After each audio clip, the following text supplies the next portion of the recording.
परसों किसान आंदोलन में जिस तरीके से किसानों पर लाठीचार्ज की गई थी, उसको लेकर आपका क्या सोच है? देखिए, किसानों पे जो लाठीचार्ज हुई है, प्रशासन आरोप लगा रहा है कि किसानों की तरफ से गोली चली गया तो प्रशासन भी वीडियो जारी करे। ये प्रशासन में जितने भी पुलिस पदाधिकारी हैं और पुलिसकर्मी हैं, उन सबका बैकग्राउंड जांच हो। ये लोग राजद मानसिकता वाले लोग हैं, जो कि चुनाव आया है तो चुनाव के बहाने ये भाजपा के वोटरों पे मजदूर किसानों पर लाठी चलवाने का काम किए हैं। ऐसे कैसे कह सकते हैं कि ये राजद मानसिकता के पुलिस होने लगे? इस तरह का बेरहमी जो हुआ है, ये महिला छुप रही है पुआल में, वो महिला आतंकवादी है, गुंडा है वो महिला। ये अभी जांच की बात कर रहे हैं, साफ वीडियो है। उस वीडियो में तुरंत जो भी पुलिस पदाधिकारी है उसको तुरंत सस्पेंड करना चाहिए, और सस्पेंड ही नहीं, उनको बर्खास्त किया जाना चाहिए।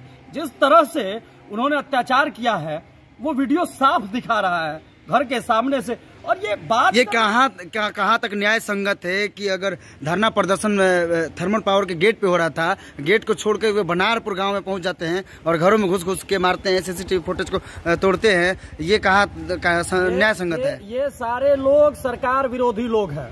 सरकार को बदनाम करने के लिए इसमें जो लोग भी हैं, मैं तो मांग करता हूँ माननीय मुख्यमंत्री और माननीय उप मुख्यमंत्री से कि पूरे जिला के प्रशासन की जांच हो कि किस नियत से लोग गया था, लोग किसके इशारे पे गया था, लोग किन लोगों के इशारे पे ऐसे लोग गए थे। भाई, आप बात करने गए हैं और आप कह रहे हैं कि गोली चल गई, गोली चलाने का आरोप लगा रहे हैं। तो गोली चले, जब प्रशासन चलता है, बड़े अधिकारी चलते हैं। जिला पदाधिकारी ने प्रेस कॉन्फ्रेंस किया। प्रेस कॉन्फ्रेंस में उन्होंने कहा कि हमारे पास गोली चलाने का जो हवाई फायरिंग हुआ है या पथराव जो हुआ है किसान के द्वारा किया गया, उसका वीडियो फुटेज है। और उन्होंने बोला एसडीएम सर को कि आप पत्रकारों को सजा करें, लेकिन उन्होंने अभी तक ऐसा वीडियो सजा नहीं किया।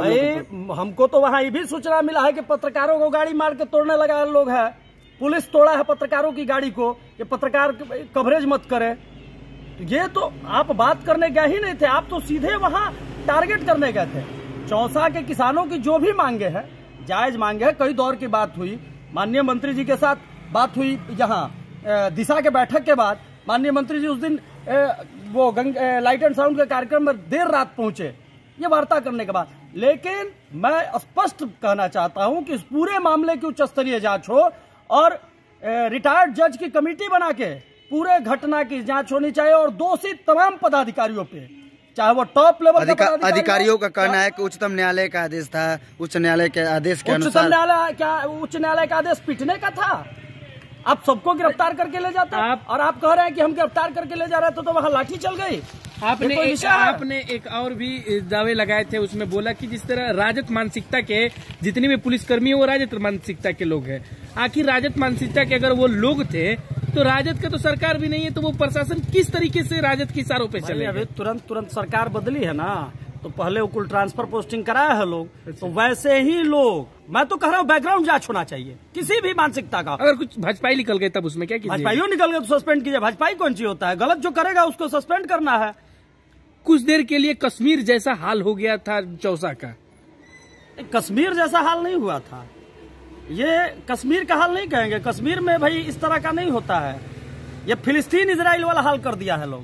पुलिस ने जो काम किया है वह दुर्भाग्यपूर्ण है, माफी योग्य नहीं है। ऐसे सभी लोगों पर कार्रवाई होनी चाहिए, ऐसे सभी लोगों को मुअत्तल किया जाना चाहिए, बर्खास्त किया जाना चाहिए, चाहे वह नीचे का सिपाही हो या टॉप का पदाधिकारी हो, सब पे कार्रवाई होना चाहिए। डीआईजी साहब, आज रैंक के डीआईजी भी आए थे, वो भी वहाँ पे थे जब लाठीचार्ज हो रहा था तो डीआईजी, एसपी, डीएम, एसडीएम सारे पदाधिकारी वहीं पे मौजूद थे और उनके सामने कैमरे को तोड़ा जा रहा था। भाई, ये तो इशारे पर हुआ है ना, ये तो प्रशासन के टॉप पदाधिकारियों के भी इशारे पे हुआ है। ये एकदम गलत हुआ है। जो भी दोषी है उन पे कार्रवाई होना चाहिए। अगर कल बनारपुर के घटना के बाद, जो बनारपुर रात में घर में घुस के मारा था, लोगों को याद है, उसके बाद ये मामला फैला, आगे आग की तरफ फैला, फिर दोबारा में ये घटना आप वही करने जा रहे हैं। ये एकदम गलत है। और मैं पक्ष में हूं चाहे विपक्ष में हूं, चाहे सरकार हमारी है, जनता पर अगर अत्याचार होगा तो हम उसके खिलाफ बोलेंगे। और आदर्श आचार संहिता का समय उसका दुरुपयोग किया है प्रशासन ने, इस पर कार्रवाई होनी चाहिए। जिला पदाधिकारी के द्वारा कहा जा रहा है कि 20 पुलिसकर्मी घायल हैं और उनका फुटेज वीडियो कहीं नहीं दिख रहा है। अरे ये सब झूठो साचो, अधिकारी लोग अपना बचाव कर रहे हैं, ऐसा कुछ नहीं है, कोई घायल नहीं है। ये लोग प्री प्लान करके गया था कि हम लोगों को धरना खत्म करा देना। धरना खत्म होना चाहिए, बातचीत होना चाहिए, क्या मामला है उस मामले को थोड़ा सा 19-20 करके निकाला जाना चाहिए। लेकिन पदाधिकारियों को तो जिला के पुलिस पदाधिकारियों को ट्रक वसूली से फुर्सत मिले तब ना। अगर मान भी लिया जाए कि धरना प्रदर्शन जब हो रहा था उसमें असामाजिक तत्वों के द्वारा पथराव किया गया था, तो उनको चिन्हित करके उनको गिरफ्तार करना चाहिए था। ना कि घरों में जाकर, गाँव में जाकर मारना। घरों में जाके आपने पुरुषों को ही नहीं, महिलाओं और बच्चों को भी पीटने का 4 साल के बच्चों को भी मारा गया है। ये 4 साल की बच्ची को आपने मारा, वो महिला को मारा जो जिसका वीडियो सरेआम पूरी दुनिया देख रहा है। बक्सर शर्मसार हो रहा है। क्या लगता है कि पुलिस राज था कि गुंडा राज था? ये गुंडा राज था, पुलिस राज था, ये गुंडा राज था, एकदम कंप्लीट गुंडा राज था। ये एकदम गलत तरीका हुआ है। मैं भारतीय जनता युवा मोर्चा का अध्यक्ष हूँ, मुझे तो दुख हो रहा है कि भाई अगर लोग कह रहे हैं हमसे कि हमारी पार्टी की सरकार है, आदर्श आचार संहिता का समय है, उस समय पार्टी का और सरकार का कोई पक्ष नहीं चलता है, लेकिन जिस तरह से मार्शल लॉ बना के इन्होंने इस तरह का गलत कुकृत्य किया है, यह निश्चित रूप से दुर्भाग्यपूर्ण है और ऐसे लोगों पर कार्रवाई होनी चाहिए। और चुनाव समाप्ति के बाद मैं निश्चित रूप से मांग करूंगा कि चुनाव समाप्ति के बाद, अभी तो आदर्श आचार संहिता का समय है, सब लोग मनमानी कर ले, लेकिन चुनाव समाप्त होने के बाद मैं निश्चित रूप से अपने माननीय उप मुख्यमंत्री और माननीय मुख्यमंत्री से कहूंगा कि चौसा के घटना पे संलिप्त सभी पदाधिकारियों पर कार्रवाई होनी चाहिए। चौसा में हुए घटने के बाद माननीय सांसद महोदय अभी तक वहां पर जायजा लेने के लिए नहीं पहुंचे, किसानों से बातचीत करने के लिए नहीं पहुंचे हैं। सांसद महोदय का कुछ व्यक्तिगत मामला है। सांसद महोदय है नहीं बिहार में, सांसद महोदय अभी दिल्ली हैं और सांसद महोदय ने उस घटना को तुरंत संज्ञान में लिया और तुरंत उस पर उनका बयान भी आया था। सांसद महोदय ने हम सभी से जानकारी भी ली है और सांसद महोदय जैसे ही बक्सर आ रहे हैं, मंत्री है, अंतिम समय की व्यस्तता है, ये सरकार के जो सरकार का कामकाज है उसकी व्यस्तता है, और माननीय मंत्री जैसे ही वहाँ से कार्यकाल का अपना कामकाज देख के पहुँचेंगे, बक्सर पहुँचेंगे और पहुँचने के साथ वहाँ चौसा जाएंगे। आज खेत में से एक बुजुर्ग मिले हैं जिनका कहना है कि पुलिस के द्वारा मुझे मारपीट के बाद मरा हुआ समझकर मुझे खेत में फेंक दिया गया था। 3 दिन बाद आज होश आया हुआ है और उनका सदर अस्पताल में आज इलाज हुआ और उन्होंने अपना बयान भी जारी आज किया है।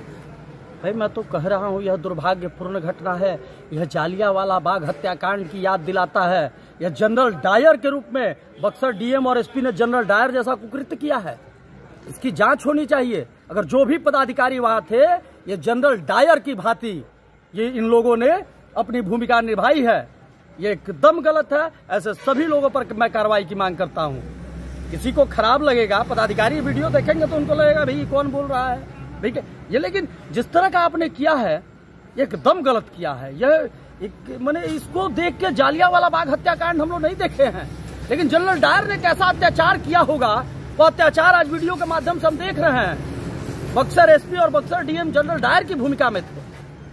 ये कितना बड़ा कुकृत्य। अगर आपने बताया कि वहां डीआईजी थे तो डीआईजी भी जनरल डायर की भूमिका में थे और देश की जनता, बक्सर की जनता, चौसा की जनता, बनारपुर की जनता, उनका जो कार्रवाई तो भाई उनके खिलाफ हम नहीं कर सकते हैं, लेकिन हमारा जो रोम है, हमारा जो आत्मा है, उनको श्राप दे रहा है, उनको आशीर्वाद नहीं दे रहा है और वो कभी फलित नहीं होंगे ऐसे लोग। ये एकदम या विश्वामित्र की तपोभूमि है और गलत लोगों का हिसाब गंगा मैया और ईश्वर भगवान करेंगे। क्या परिचय हुआ सर? सौरभ तिवारी, जिलाध्यक्ष भारतीय जनता युवा मोर्चा बक्सर।